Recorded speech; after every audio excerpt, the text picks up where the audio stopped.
The major backlash over debit card fees is now reaching its way to Bank of America's leader. Now some are questioning whether Brian Moynihan will survive as CEO.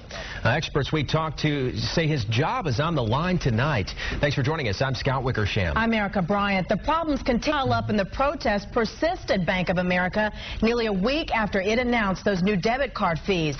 Eyewitness News reporter Jim Bradley spent the day asking if the CEO will pay the price for this. Jim's live uptown. Jim? Erica, the outrage over that debit card fee issue certainly hasn't eased up, and neither has the pressure on the bank's leaders tonight. Experts we talked with say they believe the scrutiny and the criticism could end up costing Brian Moynihan, the CEO, his job. For Bank of America, the spotlight has never been more harsh, and for CEO Brian Moynihan, the stakes have never been higher. I think that Moynihan's time, if they cannot start to show a profit, is probably very limited. UNCC economist John Connaughton isn't the only one wondering how long B of A's embattled CEO can hang on to his job. The bank's image is suffering from consumer outrage over a $5 a month debit card fee that Brian Moynihan himself weekly defended when stopped by a reporter on the streets of Washington. Does Bank of America need that money in order to stay on?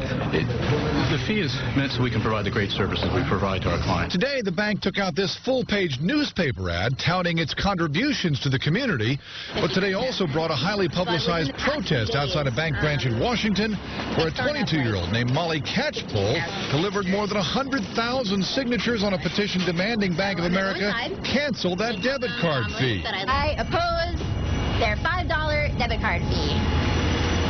Outrage aside, UNCC banking expert Tony Plath says the bank's ongoing losses, combined with critical comments from a U.S. senator and even President Obama, could spell the beginning of the end for Brian Moynihan. We've got to see trends reverse. We've got to see fewer problems, and we've got to see an elevated or an escalating stock price if he's going to survive. John Connaughton says Moynihan may have inherited many of the bank's problems, but he has now been there long enough that could have been turned, and they're not being turned yet. So he's got a very short window here.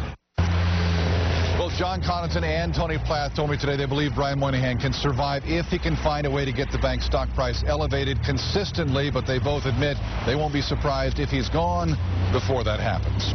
Live in Uptown, I'm Jim Bradley, Channel 9.